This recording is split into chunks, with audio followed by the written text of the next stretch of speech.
Welcome to Mind Renovation Nation, the show that equips, challenges, and empowers small multifamily investors to think differently, act boldly, and grow strategically.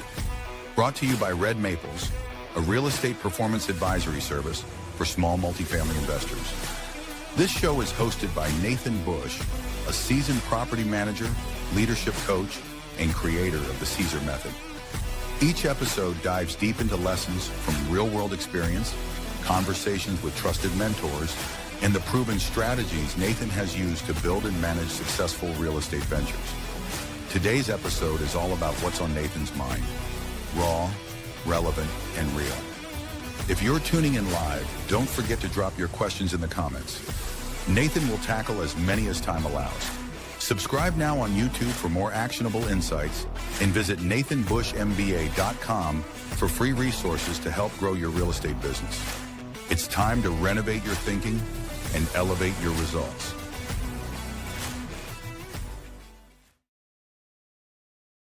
Getting started in real estate and you're trying to figure out, what do I do for my first deal? How do I buy that first house? Is real estate investing even something that I'm interested in? On today's show, I have a special guest. This special guest, incredible friend. I have found Sandra, who's going to be on the show in just a second here. I have found her through a number of different networking groups I had been in, and she is just come on the scene in full fury. I got to sit in on an amazing presentation from her. And when I sat on this presentation, I said, I've got to have this lady on my show. She knows how to talk to the newest real estate investor, somebody that's just getting started, somebody that's looking at deals. Maybe you're in a deal right now and you're like, I still don't know if this real estate investing thing's for me. This show's going to be for you as well. If you have 15 rentals, 20 rentals, let's say that you've built a nation already, okay? You're going to want to tune in to the wisdom that Sandra has to say, because she's going to walk the newest investor through how do you build a portfolio that you can stand behind. Sandra Fernandez is a licensed realtor, a real estate investor in the St. Louis, Missouri area. She lives in O'Fallon, Missouri with her husband, and together they have 4 kids. Sandra holds a master's degree in medical nutrition from St. Louis University and has spent the better part of 25 years as a licensed registered dietitian working in regional food service director for a hospital system in the St. Louis area. She's just like you and I, guys. Welcome to the show, Sandra. What's up, Sandra? How are you? I'm great. How are you, Nathan? Good. We actually got connected through a local meetup group, and I heard you speak at that group, and I was so moved by your speech. I bought a couple of your books and gave them to other people who have been a member of that group for a long time. Since then, you've been back a couple of times, but kind of walk the audience through, who is Sandra in your real estate journey, on how you got into real estate from dietitian to real estate investor. How does that work? Right. Yeah, I know. It seems kind of crazy. It was never in my long-term plan. I had the career in hospital food service, which I loved for a long time, until I didn't. After 25 years, I was done. So I'd converted a townhouse I bought when I got divorced to my first rental and realized this is a pretty cool gig. Like I'd never invested in real estate. I didn't know how any of it worked, but I quickly realized that someone else is paying the mortgage and I can cash flow on top of that. So I need to keep doing this. So I took a course in wholesaling and then started rehabbing, adding more rentals, rehabbing houses, and then eventually got my license. So I would have access to the MLS and be able to list my own properties and save on commission and help other people buy and sell their houses too. So it was quite a leap, but it started with my divorce and I bought a townhouse. That was my first rental. So that's kind of what opened my eyes to this whole world.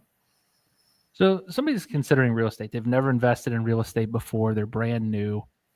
Why should they get involved in real estate? I mean, from my perspective right now as a property manager, it's a competitive market.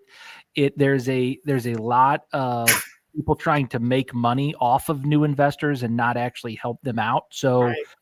So why should somebody now get involved in real estate, where maybe 10 years ago, they were like, yeah, this would be a great thing, but today they're really considering it. Why should they get involved? I've never been someone to invest in the stock market, really. When I had my corporate job, I had a 401k and all of that money was in the market and various funds. But I wanted more control over that. I would watch the market, and I'm not a financial expert. So I just felt like I had more stability and control in real estate. It's a tangible asset. I can see it. I could live in it if I needed to. And I saw the cash flow potential. And when I really worked the numbers, I saw that over the last few decades that real estate really had better returns than the market for the most part. So I just, that attracted me, and that's what interested me. So that's what I tell other people. I mean, you have to decide for yourself what your tolerance level is and what your interest is, but I just enjoy real estate. Yeah. There's different types of classifications of properties, isn't there? There's A properties, B properties, C properties, and D properties. And in the real estate industry, we throw that around like everybody knows what that means. What's the difference between an A style investment, and why should somebody consider an A style investment versus a D style investment? Right. Yeah. And I don't invest in the C and Ds myself. I'm not a slumlord. I have friends that like the lower properties. That's just not my interest level. So an A property is something that would be like full retail value. Most Americans could afford it to live in it, middle class type neighborhoods, or, nicer apartments. And I only deal in residential. I don't do commercials and apartments, but that would be A. A B property is still a good neighborhood, good schools, but more entry level priced houses, first time home buyers, smaller homes, maybe older neighborhoods. At least in the St. Louis market, we don't have many new construction homes that are in that new home buyer price point. In this area, that would be, $150,000 to maybe $200,000. There's just not new construction homes in the St. Louis area right now that are doing that. Yeah. Yeah. And so when you're looking then for those A and B style properties, rents are fluctuating. They're going up and up and up. And then sometimes in some streets they go down. Like I watch this all the time. Mm-hmm. Why is average rent so important when you're first getting started in real estate investing? Why would somebody need to pay attention to that? That's a great question. When I'm teaching people to do what I do, and what I had learned early on, and it worked, is you've got to work backwards with your numbers. You need to know what your rent's going to be. You need to know what you can charge for rent, and then work back from there. What are your costs going to be? What's the cost of repairs and maintenance and property manager fees, unless you're going to manage it yourself? And you've got to know that. So then you know what you need to pay for a house so you can cash flow on it. If people start with just and buy the house and hope they get the rent, that may not work. So you've got to work backwards. So if I know in my area, a 3-bedroom house is renting for $1,800, I've got to work backwards on what I think utilities are going to be. We know what taxes are. They go up over time, but we know today what they are. You can estimate your management fee, and then that'll tell you what you can buy for the house. So that's how I buy my houses, how I shop for them when I'm, scanning through the internet or Zillow or the MLS or wherever. That's the number I know I need to be at. So that's what catches my attention. Yeah, Sandra, oftentimes when I'm bringing a new investor in for property management purposes, I ask them about their goals. I ask them about, are you looking for real estate appreciation? Are you looking for cash flow? Are you looking for real estate related income, ancillary income off of these properties? Mm-hmm. And oftentimes people don't even know what these things are. When we talk about real estate appreciation, what is it and how do you measure it? Well, I tell people I like to have my cake and eat it too. So I like to buy properties that will appreciate and cash flow, and that not all properties will do both. Some will appreciate, but you're not getting much cash flow. So that may mean that it's a good house in a solid neighborhood, and the value of that house has continued to increase. The cash flow is if you're renting for more than what your costs are, you've got that spread, and that's your profit. I like to have both. So I like to buy in areas where the homes have historically appreciated and the rents are solid and the rents historically appreciate. And I need that fluff, that spread in between to give me my profit. So those are the ones that I personally target, but I know people that only target cash flow. They're not worried about the appreciation. As long as they're cash flowing, that's their goal. But frankly, I've made more money off of selling my rentals and that appreciation that I got than rent. So I'm buying the house itself as an investment, and I want to cash flow in the meantime too. Yeah, so that's so incredible because you're targeting areas that most real estate investors they tend to shy away from. Mm-hmm. When I talk about this often on my show, and for anybody that's followed me for a length of time, they know I talk about you all that want to buy penny stock property. And you know what penny stock is? That's the cheap stock. Well, why is it the highest stock? Why is it the cheapest?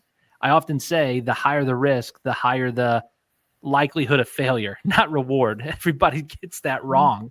It's if you have high risk, you have a low value property that you think you could potentially make a bunch of money off of, but there's a high risk associated with it. What Sandra's talking about is not penny stock property. She's talking about buying appreciating assets in not even sometimes typically investable areas. They're typically looking at appreciation and average rents to make that determination and if she's going to get her cash flow or not. And so, Sandra, how did you decide that was going to be your market versus going after, like I said, the penny stock properties that a lot of people talk to me about? Right. You know, my first one was by, I wouldn't say accident or design. It was situational. I got divorced and I bought a detached villa. So basically a small house. It looks like a single family home, but it was a villa. So it was easy to maintain and whatnot. But I had HOA fees and things like that can be a problem. But when I went to move out and keep that as a rental, I knew what my house payment was. Of course, we've got to know the mortgage, the loan on it. I knew what rent I could get. And I immediately saw that I had cash spread there. I had cash flow. And, but that's a house I bought, not with that in mind. I bought it for me to live in. So it happened to be in a good area with good schools, not a super expensive area, but it's an A area. These aren't luxury homes. I bought the house at the time for $199,000. And by the way, it's worth $350,000 now. I sold it when it was worth $250,000, but the market's just, the home prices keep going up. So, but back to the question. So when I saw the power of that, and I knew that I could duplicate that. So I started immediately looking for homes in the same area, same type of home, same price point, because I knew what the rent was. And it was very duplicatable for me. So I just saw that. Oh, sorry. That's all right. We love puppies. I know. So it was just duplicatable, but you're right. I mean, a lot of investors aren't buying in an A area. You can buy fewer homes, and I have more cash out of pocket, but frankly, I've made more on those than the other ones. So, money comes into play, whether you can get loans, private money, bank loans.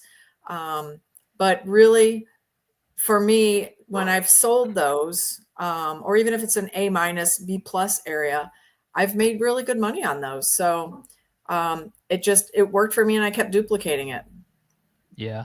It's so critical being able to find the right property, find people to invest in your transaction and deal. The thing is I've interviewed a number of different people, Sandra, on this show, and all of them, whether they're buying penny stock property, they're buying small multifamily property, they're buying A-class residential, they're buying to fix and flip, they're buying to hold. The process is still the same. You have to find the house, you have to find the money, you have to find the people to do the work, and then you have to find the exit strategy that you're trying to employ. There's no deviation from that process. Even if the exit strategy is I'm going to rent this thing out for the next 25 years, you've got to have the end goal in mind from the very beginning. How did you start off in your process finding your homes? Like, what do you do? Right. Well, it was kind of grassroots effort in the beginning. I would just sit on the couch at night and flip through my phone through Craigslist and Zillow. I wasn't an agent yet, so I didn't have access to the MLS, but I would look for homes. You've got to do your homework. So I knew what areas I was targeting, and I had to know my rent rates first. And then you have to know average taxes on those houses. So again, I would work backwards. I would know my rent. I would know the bulk of my costs. And then I would search for homes in that price point that would give me that spread, or at least homes that maybe needed work. I mean, I've made money on houses where I see an opportunity that other people are missing. Like maybe I can make an extra bedroom that's not there now, or I can do an upgrade that people really like finish a basement for not much money and make a rec room. Families love rec rooms, things like that. So I just started looking on my own. And the first house I bought wholesale, I found on Craigslist. It was a for sale by owner in a good area of town, kind of a B area, but a good B area.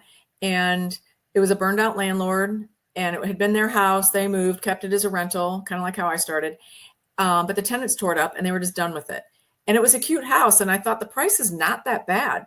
So I just called her and said, I want to see your house. I'm interested in it. I didn't tell her I was a wholesaler and investor. I just wanted to go see it. And when I got there, she had listed as a 2-bedroom, but it was clearly a 3-bedroom home. It was an older home, and it had, I think they'd added or finished the second level. Like it was one of those Cape Cod style homes, it looks like an attic, but it's finished space up there. So I called the city and asked them what their requirements are for occupancy. And in this particular city, the room had to have at least 70 square feet. The ceiling height had to be at least 72 inches. It had to have a door, a window, and an outlet. No closet was required in this municipality. So it met the requirements. So I was able to get extra value out of that where they hadn't seen it and other people hadn't seen it. So I'm not sure I really answered your question, but that's how I look for houses. I just look for opportunity. Like, that's a good house in a good neighborhood. Let me see what I can do with that. Yeah. How critical and important is networking whenever it comes to finding deals and investors and everything else? Like I talk about that a lot on the show, is you got to have relationships. It all starts with connection. You know what? That's where you and I really align with that. I am virtually getting all of my deals now from networking, and it didn't start that way. I started with postcards and bandit signs and all of that, but I just feel like people have gotten more savvy over the years, and those things weren't working for me as well. So I'm networking with realtors, with homeowners, with networking groups where people might have people that they're working with, like a lot of contractors are working on houses that maybe need work, and people are frustrated and they might want to consider an offer instead of, finishing the house. Like, yeah, I might sell this. Do you know someone who might buy a house like this? So I network with a lot of contractors. And then my own sphere of influence. I let people know, hey, I'm buying houses, and I post pictures online on Facebook of what I'm doing. And people are fascinated by it, especially when you find something crazy in a house. They remember that. Like probably my most famous one is the purple toilet. I had a lavender toilet in one of my houses that I actually sold on eBay, I think, for $450 because it was such a rare color. People want some of that stuff. Who knew? But yeah, networking is huge for me, and it's low cost. It takes a lot of time, but it's relatively low cost. And then you're building with poorer people. And once you've bought a house from someone, they remember that. And many times if it's a landlord, they have other ones they're willing to sell, or a family member. Like if I bought the uncle's house nobody wanted, they remember that. And the family will call me again later. Hey, we've got another house. We'd like to work with you again. And then even just being a realtor, I kind of have one foot in both worlds of off market and being a realtor. So many times someone calls me to sell their house, and I look at it and I tell them, would you be interested in selling this off market? I want to buy your house. And then you don't have to pay a commission to anyone. So that's worked well for some, or some people want to sell it off market, and I go look at it and I say, you actually could sell this as is on the market and you would make more money. And I make less that way, but I want to add value to people, and I'm honest with that, and I give them options, and I get a lot of repeat business that way because people appreciated that. Number one, I helped them, and two, I was honest. I didn't try to just make a buck off of them. I did what would be best for them. Yeah. Values-based investing is essential. It's a cornerstone of this show and this program. And the way that Red Maples, we operate as a property management company, we operate from a values-centric organization. And meaning we have core values, right? Number one, we do the right thing. Number two, that we take a partnership approach. We believe in innovation at Red Maples. We don't believe in the slumlord. We believe in the real estate investor. We believe in community. We have certain core values that they make up our organization. They tell the world who we are. And then our team has to have character to live into those values. We have to demonstrate those values as a team. Otherwise, we probably won't be as involved with the organization very long. If you guys are listening, like, you got to you got to be an exemplary person of our core values, or we just don't keep you. And so values-based investing is something that we talk about often on this show. When I say that, though, to you, Sandra, what does that mean to you? Why is values-based investing so important?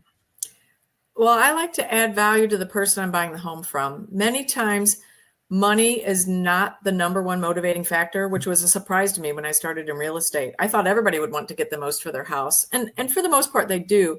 But there's usually some other pain point. They're scared of getting repair costs, or there's mold in the house or a bad foundation. They don't want to get sued. They're afraid to sell it to somebody if they might come back to them. Or maybe the family's fighting over the house, or it's been in a flood, or, some emotional thing that they just no longer want to deal with. I've bought houses where they've done a lot of work and cleaned it out, and, and they just emotionally, the family is spent, and they're like, will you just make us an offer? We're done with this. Will you take it from here?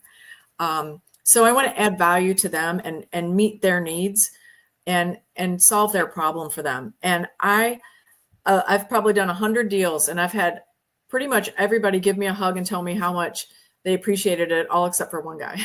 So for the most part, you're helping people with something that overwhelmed them. And sometimes it's just the stuff in the house overwhelms them. Like, mom and dad were hoarders, and they don't know what to do with it. Who has time to go through all that stuff? So I'm really helping the family. I'm helping the community. Neighbors will drive by and say, oh my gosh, thank you for buying that house and cleaning it up. It's been an eyesore for a long time. That hurts their property values if they live next door to a jungle of a house, the yard's just overgrown.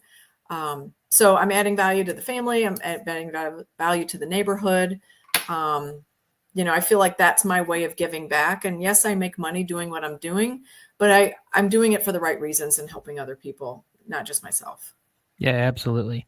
With that, it requires money. It requires capital. The things that you do, you've got to get the money from somewhere. Walk me through kind of your finance aspect of how you finance your deals so that you can keep investing in real estate. Because at some point you run out of your own money. You say, I only have so much cash to invest, and this is how much I have. Right. Yeah, I have three main ways that I have cash. I do have some of my own money, lines of credit, and some cash. I do work with a couple of banks that will give me like a construction type rehab loan. I have some lines of credit. But my favorite way, and the best way for me, is working with private lenders. So I'm working with private individuals that have money, either cash or in an IRA or an insurance policy that they can borrow from. And they may be making 4 or 5%, 6%, 7%, sometimes depending on what interest rates are doing. But I pay 9, 10% on the loan. So they're going to make some arbitrage, a little bit of fudge factor on that by lending to me. So I have several people that will do that, and they're making money while their money's out to me. And it's easy for them. It's a very simple process. I go through a local title company, so it's all legal, and there's contracts and attorneys are involved, and a lien gets put on the property, so they're fully protected. But it's real estate here in St. Louis. They can drive by and see it. They can look at it like it's a tangible asset. It's not a stock or something that they may pull money out of and risk. This is tangible real estate. So private money is my favorite way to use money. And I would imagine if somebody was wanting to get started in real estate, they had cash sitting aside. You wrote this book, Rental Wealth, to kind of here it is, guys, on screen for those that are watching online, watching live. You wrote this book, and it explains kind of your process, which is really genius. I mean, if somebody wanted to go, they could learn your entire process. Just go to Amazon. This isn't a thick book, guys. This is an easy read. This is something you could sit down and do in maybe a day and a half. And you can learn all of Sandra's tricks and tools and tips and all that kind of stuff. In fact, I've personally pulled stuff out of this book, so thank you for writing it. With that said, though, if you're a private lender, you're thinking to yourself, well, I'm thinking about real estate. I could be a private lender. I could do this. I could do that. Why not just have a conversation with Sandra, and then you can invest in real estate, but then she does all of the work. Like, I'm sure that would be, if you're looking to get started, that could be a heck of a way to get started. What do you think, Sandra? My private lenders have told me that. Some do some rehabbing themselves. So they know the process, and they see what I'm doing, and they like it, and they can double their money if they invest with me. But it is a good way to start, because you can sit on the sidelines. It's passive. They can watch the process. I did put everything in the book. Thank you. So many people were asking for help that I couldn't help everybody and coach everybody. That's really not part of my goal, but I put it all in here. So it's an open book test, I tell people. But yeah, then they can watch the process. They can see the process and learn the timelines and see how I buy the properties and watch the process. So they feel really safe doing that. And yeah, I have a couple that are thinking about it now because after they've lent with me, I mean, it's not easy, but they see it and they know it's doable. And I told them, I'll share my resources with you. You know, like if you need an agent, I'll be your agent. If you need some contractors, I'll share my good contractors with you. So my son actually started this 2 years ago that way. He, you know, obviously I raised him. He saw what I was doing. And when he realized college was not for him, he said, I want to do what you do. So he was learning along the way, and I still coach him and we partner on projects, but it's a great way to jump in. You see it, and then people realize they really can do it. I mean, I made the leap from a dietitian working in hospitals. I wore a hairnet every day to real estate. So everyone brings skill sets with them that will be an advantage in some form or fashion with this process. Yeah. Being the show's called Mind Renovation Nation, oftentimes it's the mindset we have to get past. We have to make the decision we're going to do something. I want to invest in real estate. I want to become a private lender. You have to make the decision that you're going to do it. I think so many times, though, that people get into real estate with this competitive edge. They think that they're competing with the world. They live in this world where they see sports on TV. They're in corporate America. They see the competitiveness of corporate America. I can't give away my trade secrets. This is proprietary IP. This is whatever. And they don't understand that real estate is a cooperative sport. It's a cooperative sport. We win when we work together, when we find the pieces of, you know, this person has this resource, this person has this resource, and I provide this benefit, and we can work together or cooperate towards the outcome of a specific transaction. And so, Sandra, what you're talking about is that you don't just, you have somebody that does private lending with you. You show them your entire process. They work with you. If they want to go out and do it on their own next time, go out and do it on your own. You're not trying to compete with somebody. You're just trying to run your systems and processes so that you can win your game, right? Right. I'm very transparent with what I do. I mean, I'll share my numbers with people. I've told people, you know, if they ask, I'll tell them how much I make on a deal. I've lost money on a couple of deals. I'm not ashamed of that. You know, I think there's learnings in that for other people. But absolutely, I think that in my old career in healthcare, it was so competitive, and I was in middle management, and people would just like claw and fight their way to the top and take advantage of other people. And that corporate environment is just, it became toxic for me. And I was pleasantly surprised in real estate how open people are and to help you. Like you go to a meetup group, an investing meetup group, and everybody's there to help everybody, and we're sharing deals and collaborating together.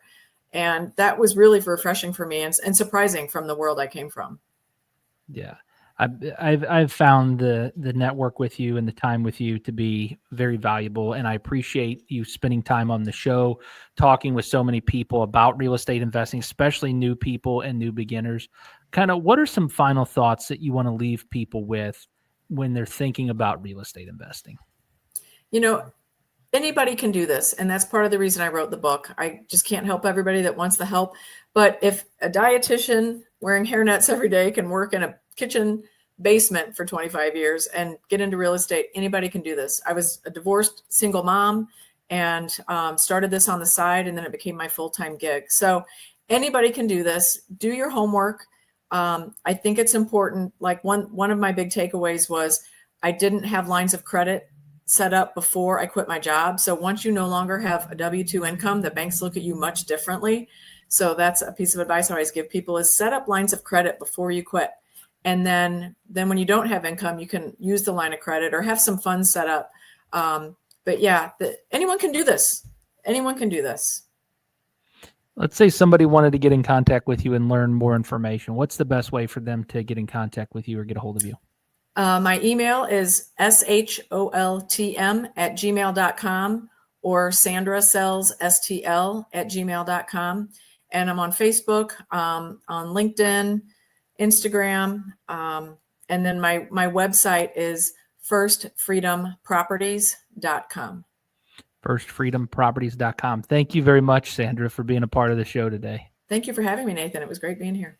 Of course. All right, guys, there you have it. If you wanted to get started in real estate, this show was designed specifically for you. If you were on the fence, you've been thinking about it, there's a variety of different ways that Sandra just led you to understand on what specific steps you can take and how you can achieve your goal of getting started in real estate.